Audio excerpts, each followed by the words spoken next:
Hari Om. Let's start with a prayer.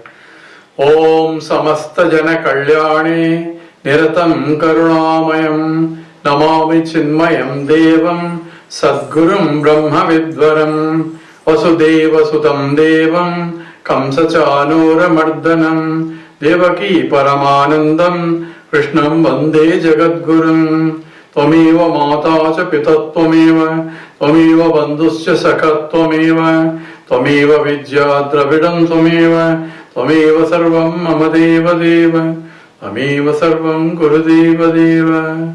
Hari Om. We are doing the question and answers on Vedanta, and one of the questions that raised is, what's Paroksha and Aparoksha Jnaanam? So obviously there are two types of knowledge. One is Paroksha, which is indirect, and Aparoksha, direct and also immediate. So we have Jnanam, means knowledge, that can be gained by several ways, and that's called Pramanas, means of knowledge. And direct means of knowledge is normally Pratyaksha Pramana. Directly I see. So when I see a chair in front of me, say, here is the chair. So knowledge is immediate and direct, because as soon as I open my eyes, and my eyes are working properly, my mind is behind the eyes, then the senses immediately grasp the qualities of the object, form, in this case form and colors, and feed to the mind, and the mind integrates it into a thought process, and thought is illumined by consciousness and immediate knowledge. This is a chair, this is an object with these attributes, and from the memory we go back from cognition to recognition. This I know is a chair because this is what is stored in the memory. That is, so Pratyaksha Pramana or Pratyaksha direct perceptual process is immediate and direct.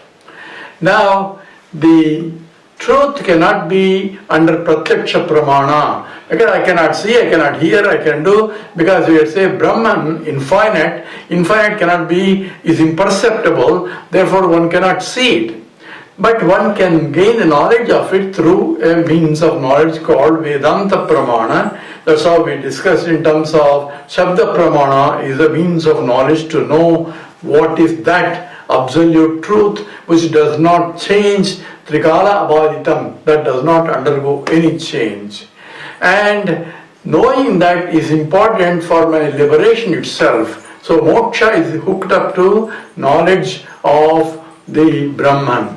So for scripture tells you, how do I know Brahman? You cannot really know Brahman because it's not an object. That's why you need a appropriate teacher who knows how to teach that which cannot be taught. That's why scripture itself says that tadvidhi pranipatena pariprasnena seveya. So Krishna says that for that you have to go to approach a teacher with humility. Why humility? Because you cannot approach with a payment, because he doesn't need anything. All you have to do is surrender yourself and, sir, please teach me. Out of compassion only he has to teach, because there is nothing he is going to gain by teaching. He teaches only because he himself approached his teacher, and it's an obligation to his teacher, therefore he teaches. And that when the teacher teaches, and also in the Mundaka Upanishad it says that you approach tad vijnanartam sagurum eva abhigached. Eva means you have to approach a teacher alone for the knowledge. How does the teacher going to teach? He is going to teach through words, sabda pramana. So he is communicating the knowledge through words, and that's called Vedanta. And therefore, he says it is a mind of the mind and the eye of the eye, and so on. A peculiar language is used because you cannot objectify it. So it is used in such a way that the mind has to go beyond the mind. Our mind has to go deeper to see what exactly that implication is. It's a mystic language. That's why you need a teacher who knows how to teach, and that's how he'll also learn from that.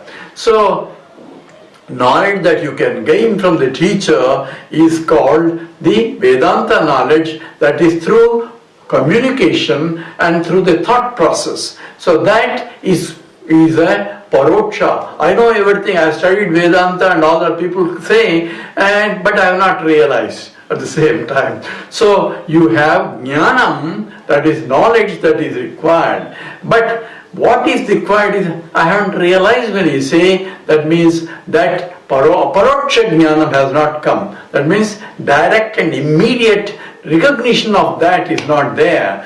And that where what I heard has to be known by process which is called contemplation or nididhyasanam, where I see what has been discussed.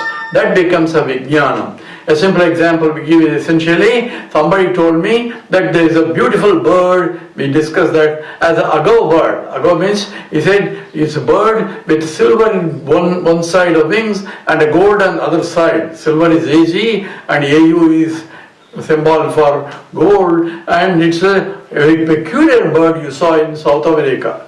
So I got a knowledge of, that's called Paroksha Jnanam. I don't see, but I learned everything about by looking at the Google or encyclopedia, all about the bird from A to Z I understood. But I had no direct knowledge of that. So it's a Jnanam is not there. Suppose I go to South America for something, suddenly I saw a bird exactly what my friend has described, and that with a silver one side and the gold one side, the wings, and a beautiful bird, and immediately I recognized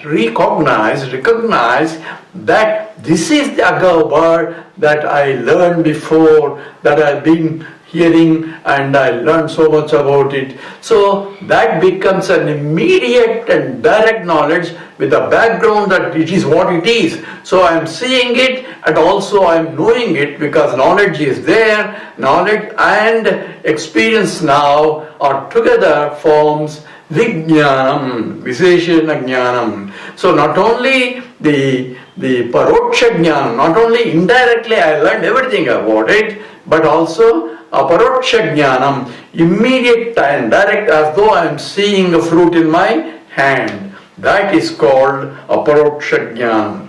And how does Aparoksha Jnanam occurs for the case of self-realization? Scripture says, describing everything about Brahman one thing, and then you are that. So introducing yourself as a Brahman, so you are there directly all the time there, you means here indirectly there, I am that. It is a direct introduction of that Brahman which I learned everything from the scriptures. Now I have been introduced immediately and directly, and that is what Tattvamasi statement is. So it becomes a Vijnanam introduction, provided I understand first what is Tvam he is pointing out and what is Tat that he is pointing out, and relation between the two is equal, provided that equation is becomes immediate, becomes Aparoksha Jnanam, and that is what is essentially involved. With that we stop. Om Purnamada Purnamidam Purnat Purnamudachyate Purnasya Purnamadaya Purnamevavasishyate. Om Shanti Shanti Shanti. Harihi Om Sri Gurubhyo Namah.